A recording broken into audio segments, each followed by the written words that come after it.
Bem, meu nome é Jorge Lima, a minha pesquisa é no Programa de Arte e Cultura Visual da Universidade Federal de Goiás, sob a orientação do professor Dr. Tiago Fernando, e aqui no 30º Encontro Nacional da ANPAP, nossa comunicação é Cartografia de Imagens Políticas, Pistas para o Método Cartográfico em Arte e Cultura Visual. Também a gente gostaria de falar que é um prazer, né? Muito bacana estar aqui com vocês, compartilhando esse momento de aprendizado, esse momento de vivência da nossa pesquisa, muito significativo.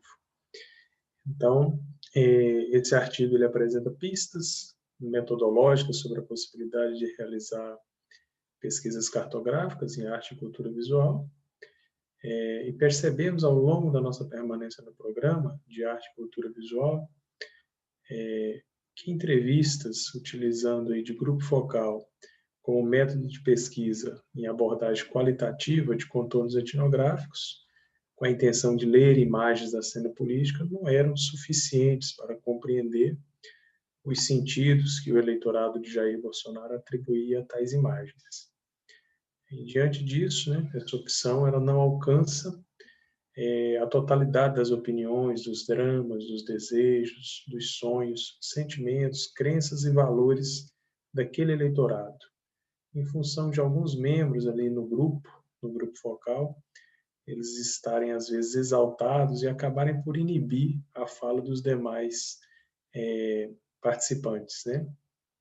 Essa nuance do grupo focal comprometia a nossa ideia de ouvir todos e todas, e quem sabe oferecer aí um conjunto de pessoas interessadas no debate político, um modo de ver imagens políticas que vai além daquelas maneiras que versam aí sobre amor e sobre ódio, né?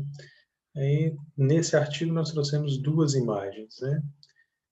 Essa primeira imagem, que é uma imagem do presidente Bolsonaro, que ele utiliza bastante, tentando estabelecer uma relação de perseverança e sucesso, né? Construindo um argumento de aparência, passado e presente, que o levou à presidência da República, né? Diante dessa imagem, nós colocamos um grupo para discutir essa imagem, e daí um dos depoentes teve essa seguinte fala aí: isso daqui é uma bagunça, nem todo mundo pensa que o presidente é um mito ou um herói. Eu gosto dele, mas não é tanto assim. A gente não pode abrir a boca, senão apanha. Não vim aqui para isso. Acho melhor reunir em outro lugar para falar à vontade. Você entende, para você entender a existência de várias direitas. Eu, no caso, não sou daquela vale tudo.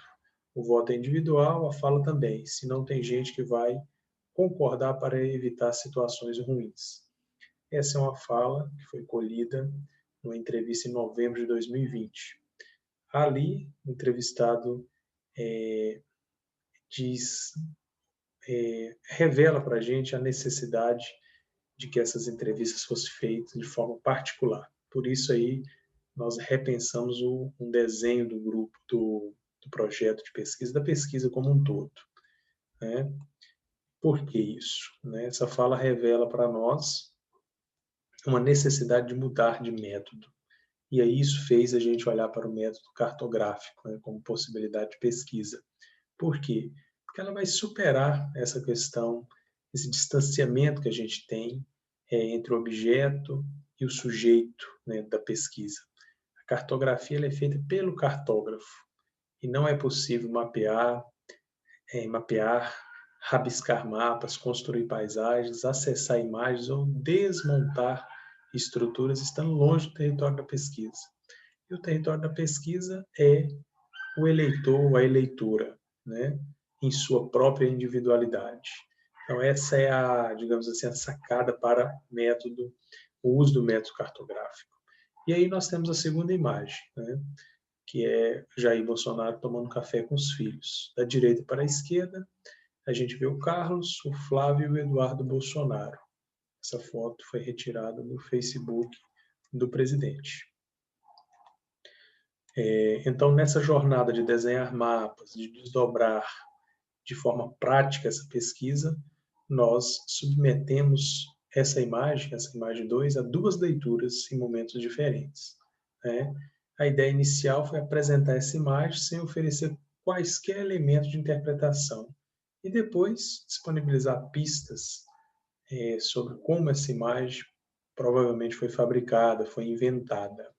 E daí nós vamos perceber como que as pessoas, né, conjunto de eleitores e eleitoras, começam a ler as imagens. Então, a primeira leitura ela foi apresentada em 2020. E os elementos destacados estão aí. Mesa de madeira, bem madeira, sem toalha, comida da roça, arma de fogo na parede, papel toalha, café, sabugo de milho roído e o principal, filhos atentos à conversa do pai. Estes foram os principais elementos destacados nessa conversa, né, que nós tivemos com a eleitora. E aí ela vai, observando essa imagem, ela faz esse relato. Bolsonaro é um homem simples demais e de Deus. Olha essa família, filhos que escutam o pai, união e respeito. Uma mesa que a gente vê em qualquer casa. Nem forro de mesa eles têm. E para completar, um cafezinho preto e milho cozido. Ele é igual a gente mesmo. Então essa é uma fala de uma das entrevistadas diante dessa imagem, né? Essa imagem provocou isso nessa eleitora. E aí, agora já em 2021, nós voltamos à casa dessa depoente e na ocasião nós apresentamos a imagem, porém oferecemos alguns elementos extensivos à imagem, né? A nossa ideia era demonstrar que a imagem e que a mesa de café ela não parece com as casas de pessoas simples, né? Que essa cena possivelmente ela foi criada, ela foi fabricada, né? Então, será mesmo que os políticos parecem com as pessoas simples do cotidiano? E aí nós fomos argumentar com essa eleitora. E aí um dos argumentos, ou o conjunto dos argumentos está apresentado aqui. A gente perguntou, lembra de nós? Estamos fazendo a pesquisa desde o ano passado e descobrimos algumas coisas sobre a imagem que a senhora gostou do presidente Bolsonaro. Queremos dividir com a senhora essas descobertas. Qual a casa simples que a senhora conhece que tem quadro de arma com munição na parede? A senhora já viu Bolsonaro conversando com alguém assim tão tranquilo? Além da arma, já viu casa com obra de arte na parede? E a garrafa de café, cadê? Quem tirou? E nós fomos conversando se era a empregada que tinha feito ou não, servido à mesa, quem tirou a foto. Essas perguntas foram para introduzir uma segunda leitura, uma possibilidade de leitura para a imagem. E aí nós tivemos, após esse conjunto aí introdutório, nós tivemos essa resposta da eleitora, né? Ele falou, essa foto é a mesma que você me mostrou daquela vez, mas nunca tinha conversado sobre uma foto com ninguém.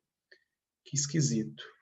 Mas achei interessante, ainda mais eu que sou fraca de estudos e muitas vezes a gente não vê as coisas. Continuo gostando dele, porque acho ele simples mesmo, mas fiquei um pouco na dúvida sobre isso. Será que ele engana a gente com essas fotos? Eita, e agora? Mas vamos fazer o seguinte: você continua com o seu trabalho na faculdade e eu com o meu presidente, só que agora eu fico com a pulga atrás da orelha. Percebe-se uma mudança na forma de ler essa imagem, quando nós oferecemos alguns argumentos extensivos a ela.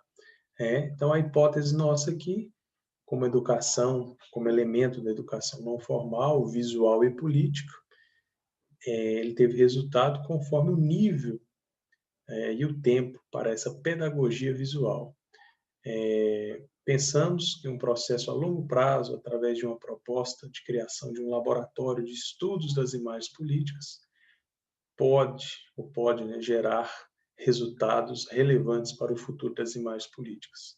Aumentando a inteligência visual do eleitorado, é possível ampliar a compreensão das imagens políticas que dominam significativamente o debate político nacional.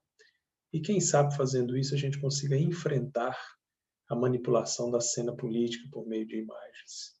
Né?